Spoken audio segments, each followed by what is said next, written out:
Guys, we just got a huge update to thetruthdice.com. We got a couple of new teasers, which is super awesome. And we actually got a reveal of some of the Gobblegums that are going to be in the game available for zombies for Call of Duty Black Ops 6. And we're going to go over and show exactly what those are and talk about them a lot more at the end of the video, so stay tuned for that. I just want to say thanks to everybody for all of the support that I've been getting on my channel recently. I'm continuing to grow and it's awesome. So let's jump right into the video. We're going to go over these teasers. We got some redacted information involving the Terminus Zombies map. We also got the Gobblegum official reveal with Mr. Peak. So let's dive right into it. We're going to watch those. The CIA has declassified top secret documents. So, redacted information, we got Project Janus there. There's a lot of information. It basically talks about Terminus Island and some of the prisoners and how Requiem's being interrogated. So, pretty neat. Not a whole lot of info there. And then we go into this one, back to our original 90s theme with these reveals. It's got some music going on. And then we cut to Mr. Peaks himself being the Gobblegum machine, which is super cool. And then it cuts to this, like, cartoony version of Mr. Peaks on the front of the machine, and he ends up showing us quite a few of the Gobblegums that are going to be in the game. We're actually about to go through and we're going to break down exactly what those Gobblegums are and why they're there, and what this means for zombies and what this could potentially mean for Black Ops 6, as well as essentially the microtransactions that may or may not be in the game. Well, they're going to be in the game. We know they're going to be in the game, but they're usually cosmetic only and not like a pay-to-win kind of system. And Gobblegum was a way for them to make it so zombies players were spending money to get these Gobblegums that are making it way easier for them to complete Easter eggs and be the first to finish the hunt. So it's kind of controversial, I'd say. So let's talk about it. Let's get into it right here. All right, guys, so getting right into it, we had 5 Gobblegums that I ended up seeing in the trailer or the teaser that we got, and those Gobblegums were stock option, cashback, wall power, profit sharing, and of course, Perkaholic. Perkaholic's back, and this is where we get into some of the controversy, and it makes it kind of hard for us to really jump on board with this in the zombies community because of the implications. Let's talk about some of them. I mean, as we know, stock option essentially just makes it so that your ammo is expunged through your stock, not through your magazines. So you have a much bigger magazine through the duration of that stock option. It was a basic Gobblegum. It didn't cost any money. You had essentially unlimited uses of this.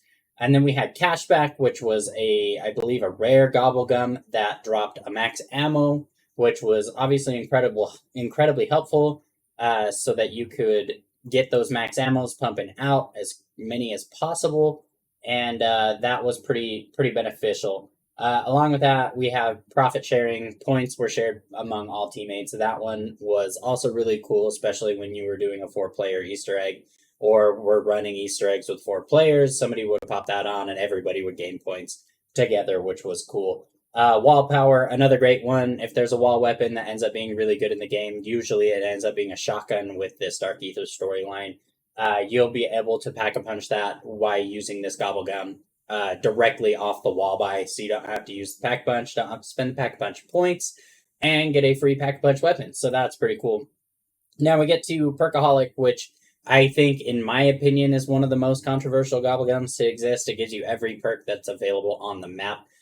For Cold War, it may be a little different. I know it worked differently in Black Ops 4, and they were trying to get away from that, essentially that pay-to-win aspect. And it was a big issue in Black Ops 3, man. There was a lot that, people spent a lot of money trying to get these things. It was super necessary when you were trying to get these Easter eggs completed. And when it came down to, like, the Easter egg hunts themselves, for the race at the beginning, once a map released or once the game released, like, having Perkaholic was so crucial, as well as other things like shopping free and all of these other crazy overpowered Gobblegums, and it wasn't a likely chance that you would get them. I know when I was playing the game and I was using these Gobblegums, I'd pretty much have to close out every time I downed or any time that we weren't completing an Easter egg, just so that I didn't lose it and have to spend another $100 to get another Perkaholic Gobblegum.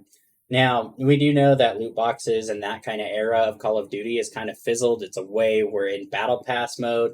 But what this brings us to is like, what is going to be the earnability of these items in the game? Is it going to be something that anybody can just earn through playing, or is it going to be 100 150 hours of gameplay that allows you to get a Perkaholic, and then once you use it, it's gone forever? Who knows? It's going to be really interesting to see how Treyarch kind of plays into this. I think for sure we're going to see Gobblegums as part of like a zombies battle pass.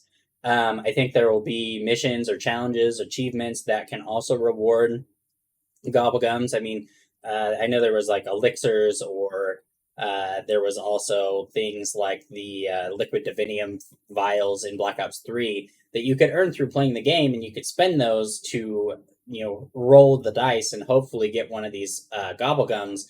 And it just didn't work great. It wasn't something that I saw as being worth the spend. And again, in Black Ops 4, it ended up being the same kind of thing where it was pretty rare that you would get them, but it wasn't as bad as Black Ops 3. Granted, the perks or the Gobblegums or the elixirs, as they were in Black Ops 4, they didn't really have as much of an impact on the game as they did in Black Ops 3. So it's going to be really interesting to see how these kind of tie into the Dark Ether storyline with everything that we've been doing so far. And is it going to give you all of the perks on the map? Is it going to give you the 4 perks that you select it to be? It's going to be really interesting to see. I'm a little worried because I could see this going in the wrong direction, but we're going to just have to let time tell on that one. We're going to get a lot more information over the next few weeks leading up to Call of Duty Next, where we get the official gameplay reveal and get to watch people play the mode live. So stay tuned to my channel for that. If you want to subscribe, I'm going to be live streaming the Call of Duty Next reveal, as well as playing the beta 2 days later on early access. So that should be super exciting. We'll get some hands-on time with the game, get to experience some of the weapons and see the omnidirectional movement firsthand, which I am super excited for. I think it's going to make huge changes to the way that Zombies plays, and I'm really excited to see kind of how all that works. It'd be really cool if they added zombies to the beta. I don't think they're going to. It's usually a multiplayer playtest to see if the servers are going to be able to withstand the amount of players. And hopefully there's going to be a lot more this year because of the marketing campaign they've had. I've got a whole bunch of other videos on my channel that are highlighting and displaying these new marketing strategies and the ARG and all of this other stuff. It's something that you definitely don't want to miss out on. So click on the card at the end of the video. It'll get you to the most recommended video on my channel. And there's going to be a little subscribe button at the end so that you can follow along for the rest of this month and for the release of Black Ops 6 on October 25th. So if you like this video, shoot me a thumbs up. Let me know down in the comment section below what you think of Gobblegums. Are you excited for them to be back? Are you as worried as I am about the implications that they have? Let me know. I'm really curious to see your thoughts on this. That's all I have for you guys. Thanks for watching. Have a good one. Peace.